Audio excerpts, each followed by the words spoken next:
Yes, this is a real separate video. Unlike Do You Remember Love, which is an entirely original retelling of the show's events, Macross Plus Movie Edition is exactly as it sounds. They took the 4-episode OVA, trimmed out and rearranged a handful of scenes, and threw in a couple of new things, all as an elaborate excuse to premiere Macross Plus in theaters.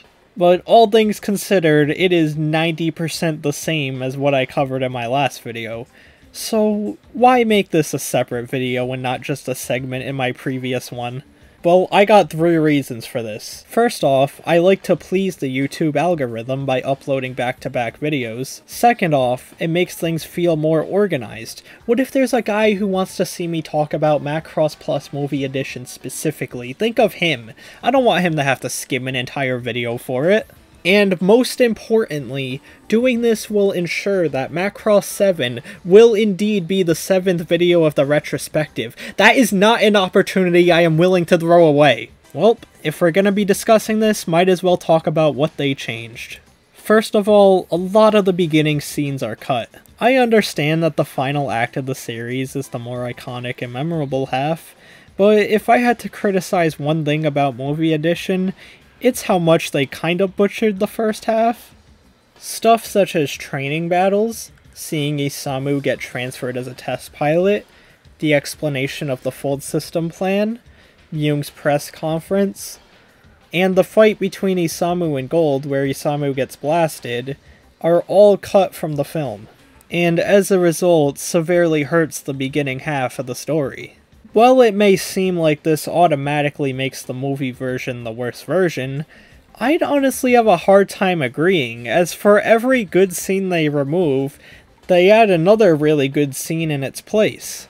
For example, there's this scene where the Colonel explains how he used to be a reckless hothead who disobeyed orders as well. In the original OVA, he only said he defended Gold and Isamu because they were good pilots. So this explanation makes his connection between the two feel more personal. We get some more Isamu and Lucy screen time. The Sharon Apple concert at the end also gets these sick visuals of her flying throughout the city and all these wacky birds coming out of the buildings. We get an extended fight between Gold and the AI Valkyrie where we actually see him dive bomb it. We get a deeper look into Sharon's brainwashing, as the scene of her trying to control Isamu and have him crash his Valkyrie is greatly extended. I also like how we get to see Myung, who's watching his plane spiral out of control in horror. And in my opinion, the best change was how much less abrupt the ending was this time. In the original, Myung and Isamu kinda just looked at each other and boom, credits. But this time, not only do we see Myung hugging Sharon as she slowly dies, saying she only wanted to help Isamu, but we see Myung and Isamu properly meet face to face, where Myung begins singing to him. While it sucks that those beginning scenes were cut, most of the scenes they cut only focused on Isamu and Gold, while the additional scenes more so focused on other characters, whether it be the Colonel, Lucy, Sharon Apple, or Myung.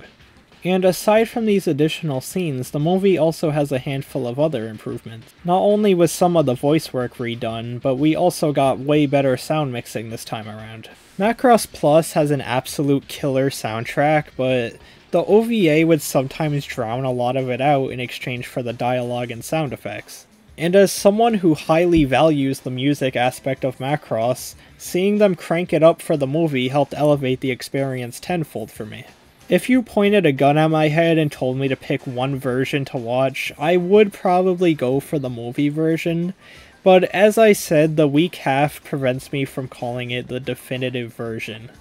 In a perfect reality, they'd release a cut where the first half is from the OVA and the second half is from the movie, but for now, we gotta rely on these two imperfect versions, which I'm not gonna complain about. At the end of the day, there's still Macross Plus.